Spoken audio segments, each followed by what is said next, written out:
Good evening. Welcome to a special nighttime edition of Global Witness. I have been wanting to do this video for some time, and it was only through the urging of a comment within the video that urged me to begin to put the rest of it together, because I've had so many questions as to what I mean by a lie and the truth being told at the same time. Now, also many people have asked me and said, how do you know that a lie and the truth is being told at the same time? Well, one of the very first awakening moments that I had was a voice that screamed extremely loud in my ear, seemingly from absolutely nowhere, that said, "You will find the truth within their lies." And it wasn't until I heard that I had to actually think to myself, how could I possibly find the truth within their lies? And so I began to read, and as I began to read, I began to see lies and truth within the same line. Now, the amazing thing is that I've spoken to many people in law enforcement and who have, in fact, I have one subscriber who is a terrific gentleman. Thank you very much for our conversations, where he is an investigator. I've actually had him on one of the podcasts, and he discussed how in someone's lies that they will always find particles of the truth. So it's not just that it's a practice, but it's something that's actually embedded within mankind itself, that we've learned the practice because we've seen it so much. So inherently, we have obtained a talent or a skill, even though we might not have intended to. So what I first want to do, before I play a video here, because this video is also going to highlight precisely where this practice came from, and that it is an ancient practice, although it is put into play by our societies today, but it's an ancient practice of the fallen angels, the enemy that runs this earth.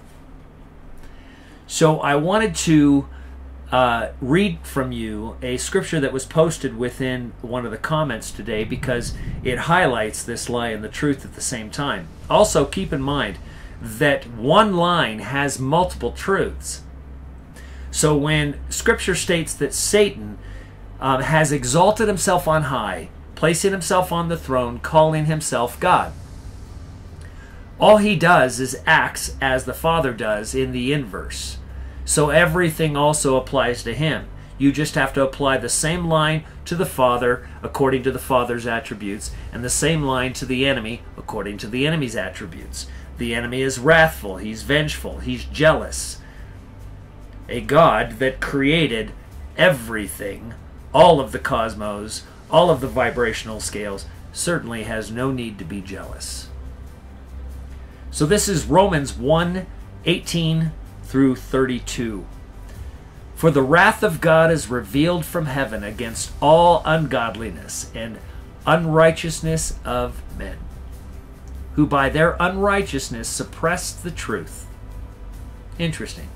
So they're telling you right here, through their unrighteousness, they will suppress the truth. So understand right away, in all things, that the power structures of mankind will suppress the truth. Also, that we will be inclined to suppress our own truths, which I've articulated throughout all of my videos about how our issues derive from us suppressing something. That's why I speak about confessing these things, not to the church, but confessing these things to somebody, particularly the people that you've done something against. That in order for you to actually confront the things and the issues that you have in your life, you must confess them. You must actually get them out. You've got to dig them out from within and get them out. For what can be known about God is plain to them. Speaking about us. What is known about God is plain to them. Now, what is known about which God? Both of them. It's plain to you. Both gods, the Father and Satan, who's proclaiming himself to be God. So he simply piggybacks on this text, making sure that you know the truth and the lie at the same time, that you know good and evil, which is what he promised Adam and Eve in the garden. Eat of this fruit, and you will know the difference between good or evil. They didn't know what good or evil was. They didn't have any idea. As far as they were concerned at that time, they only knew good. But he was going to demonstrate them evil. For what can be known about God is plain to them, because God has shown it to them. The enemy says, I've shown it to you. The Father says, you've seen me. You've seen my attributes. For his invisible attributes, namely his eternal power and divine nature. So understand that the enemy is also eternal, and he himself has divine nature because of where he comes from. Now, when people say the word divine, they automatically think good. That's not the case. It's precisely what I've articulated in Scripture when Caiaphas is prophesying. And just because he's the high priest and he's prophesying doesn't mean he's prophesying on behalf of the Father or on behalf of good. Just because he's a priest doesn't mean he's good, as you've seen in priests in this world. His eternal power and divine nature have been clearly perceived. Well, this is the truth about both the enemy and the Father. So again, we have the good and the bad. We have the lie and the truth. The enemy is the lie because he's not the Father, but yet he's convincing you he is. Ever since the creation of the world, not the earth, but the world. So the world is what we live in, our perceived notions of what everything is. Ever since the creation of the world, in the things that have been made. So we rely on things that we can see in this physical form to understand who God is. So they are without excuse. Now I'm going to start this from the beginning so you can hear this. So they are without excuse. You have no excuse. You've heard both lines. You've heard the lie and you've heard the truth. You know that God poses as Satan poses as God. You know who the Father is and you know his attributes. You know who the enemy is, you know his attributes. You have no excuse because he's told you both. He's told you the truth and the lie. This is the order of the enemy. This is the order and the law of the cosmos. They must tell the truth, which you're going to hear articulated in this video that I play. So I'm going to start this again. For his invisible attributes, namely his eternal power and divine nature, have been clearly perceived, that you can perceive these things, ever since the creation of the world, in the things that have been made. So they are without excuse. For although they knew God, they did not honor him as God or give thanks to him.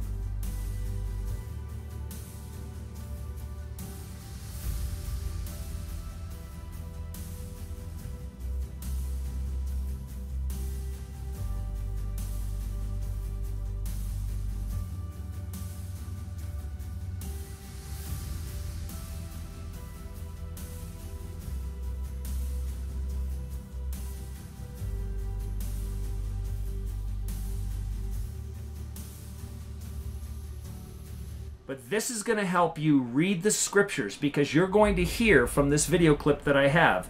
This is from David Wilcock. Now, anybody that says they don't like him, he's on Gaia TV, or was, and he's been around a while. He's talked about aliens and all of this, but understand that his research is thorough. So, as I've always said, I don't care whether somebody has told a lie somewhere down at one point in time. I don't throw all the truths away because somebody told a lie, or maybe they just misunderstood something. I'm not going to say that anybody lied, because I believe that anybody that is trying to do this, that are truth seekers, they believe they're finding the truth.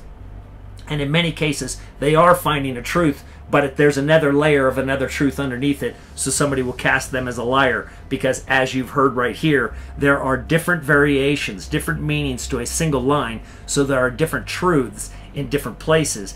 Many times, multiple truths about a single thing.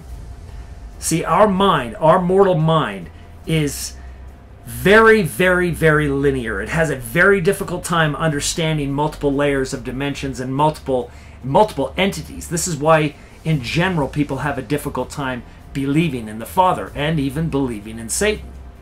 I've met many people that say that they believe in God, but they don't believe in Satan. Well, I don't know how that's possible when you look around and you see so much evil in people's hearts. It's quite evident that there is an enemy. It's quite evident that this is not a system of love. The system of love only exists in the hearts of man, deep in the hearts, and unfortunately we have to peel away many, many layers of onion that cover the heart of that onion before we can actually find that love in our hearts, the true love that we truly need to express to every single person that we know and see.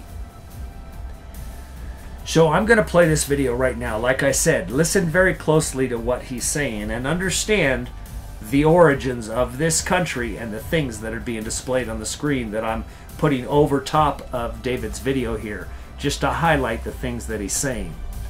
So you know who runs this world, and you know that they are all connected, and that this system that has been established was introduced by man and is allowed to permeate the entire system that we live within.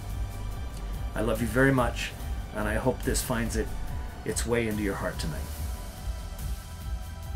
With King Henry VIII, and then he started to do really crazy stuff, passing these things called Bills of Attainder, where you cannot oppose him without being killed.